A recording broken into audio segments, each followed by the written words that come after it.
The creepypasta phenomenon, from the words creepy and pasta, has its roots from the early days of the internet. Back then, forums, message boards, and discussions were not as widespread, but users could still communicate openly and share their thoughts. Creepypastas themselves emerged from fragments of stories told by different users. More often than not, there simply was no original. However, we can assume that most of these stories did have a beginning and a concept, which were later altered or confused by the users who shared them. The Ben creepypasta has always been ambiguous and multifaceted.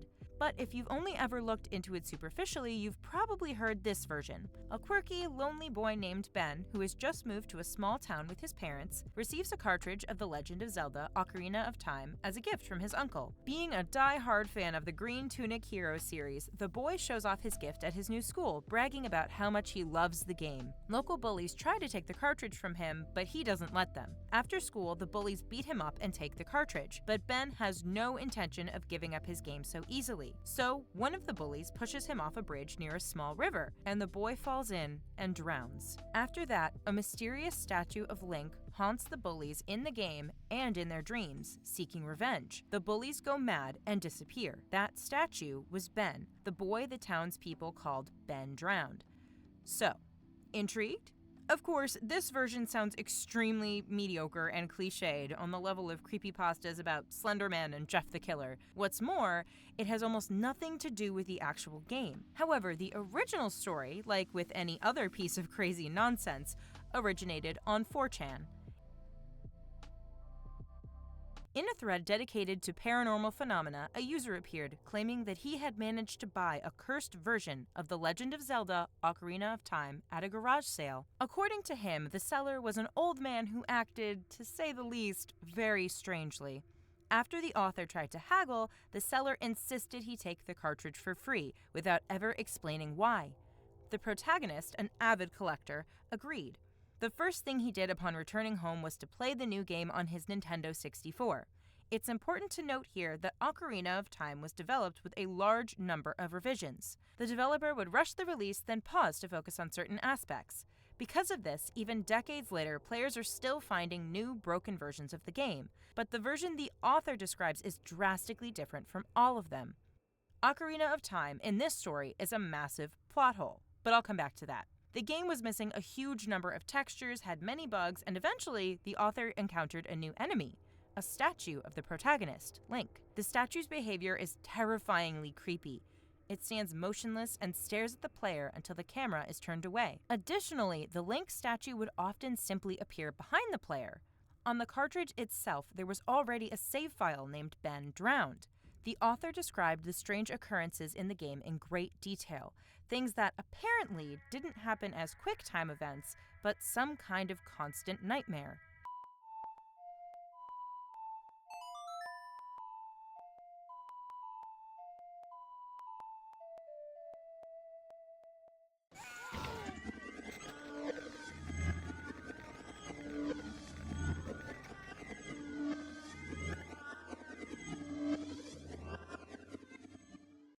Link screams. Link catches on fire.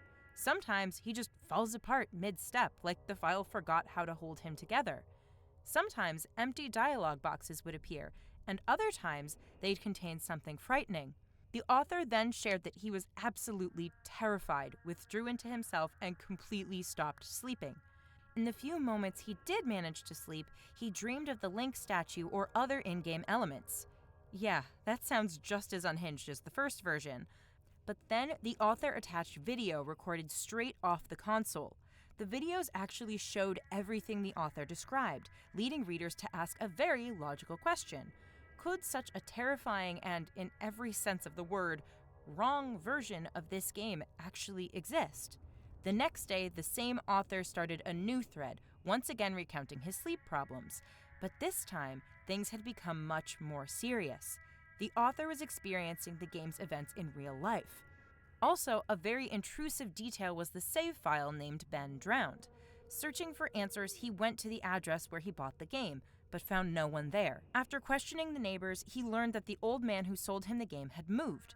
The protagonist then asked if the neighbors knew anything about a certain Ben Drowned. The neighbor shared a brief story about a boy named Ben who had lived there a few years ago and then refused to answer any further questions. Returning home, bewildered, the protagonist continued to launch the game, but the anomalies became increasingly horrifying and disturbing. Every time he started the game, he found himself in a new, more terrifying and distorted location. Only one thing remained consistent: NPCs who repeated to the player over and over, "You've met a terrible fate, haven't you?" The Link statue constantly appeared behind the character.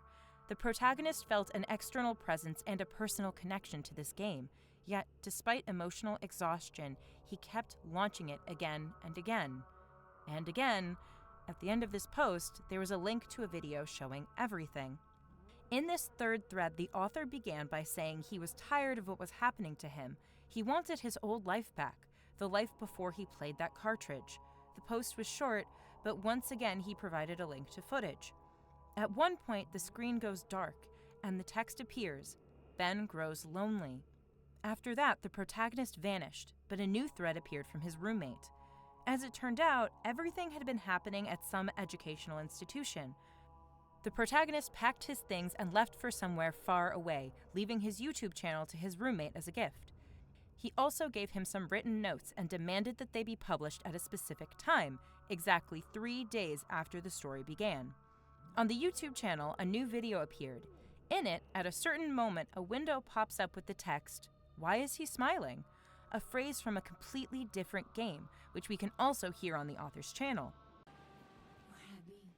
No, you are going to China. Why is he smiling? The father. Is it the father behind him? In context, the phrase refers to someone standing behind you, smiling.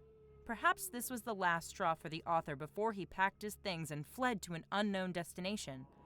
On the appointed date, the roommate indeed posted a text document titled The Truth, 13 pages of the author's confession. In it, he said that he had left several messages in the video for fans of the Zelda series. He also clarified that the events had taken place earlier than the first post.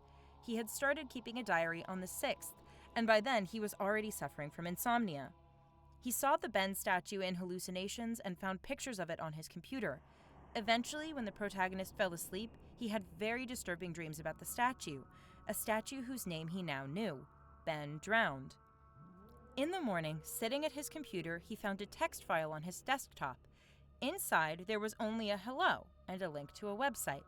The site turned out to be Cleverbot.com, a standard chatbot from that era that tried to simulate conversation with a real person. But after a while, he realized he was actually communicating with Ben himself. Over time, he began noticing Ben everywhere. Wherever he went online, he saw silhouettes of that statue. When he turned away from the screen, he'd catch a glimpse of its face for a second. The next night, the author dreamed that he had been captured by a cult called the Children of the Moon.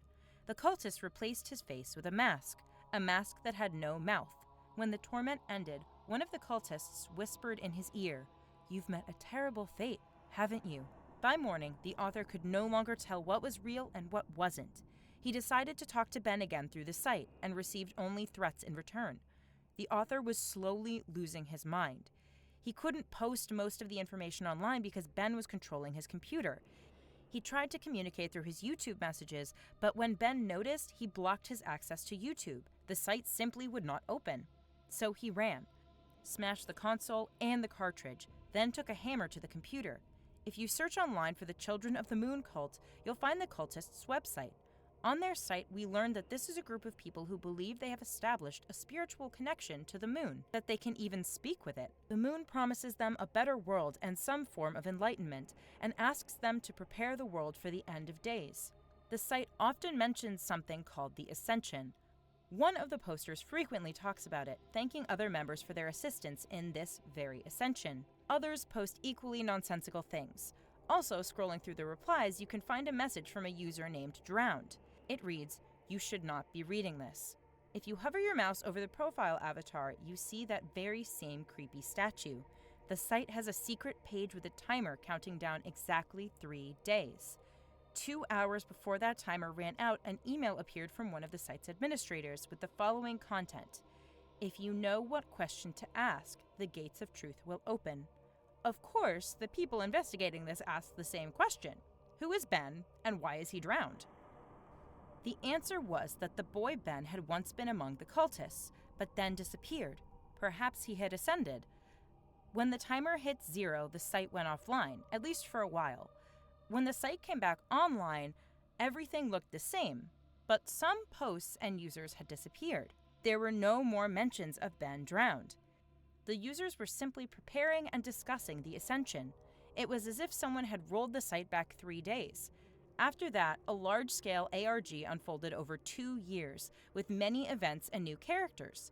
The story concluded in 2012, but to this day, from time to time, the author holds private events and interactives for true fans of the legend. For obvious reasons, we won't go through the entire story, but we still haven't answered our question. Who exactly is Ben? So then, at age 12, Ben attended a meeting of the Children of the Moon cult. They convinced him that he could become his favorite character, Link from the Legend of Zelda series. To do this, he had to undergo a ritual, which essentially involved digitalizing the boy's consciousness and placing it inside the game. The cult turned out to be some kind of secretive group of scientists conducting research into digitizing human consciousness into a virtual world. Ben became the first successful experiment. And, honoring the boy's wishes, his physical vessel looked like a Nintendo cartridge. The virtual world he was placed into was the Legend of Zelda: Ocarina of Time. But the process glitched. He was supposed to come back as Link. He came back as the thing standing in the corner of the room. Halting further experiments, the project was shut down. The boy's body was thrown into some body of water, hence the name Drowned. But inside the lab, something went wrong.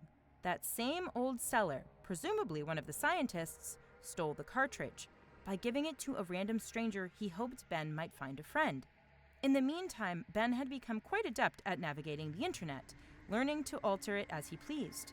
He also managed to zombify the protagonist, eventually infiltrating his computer and uploading himself into the internet.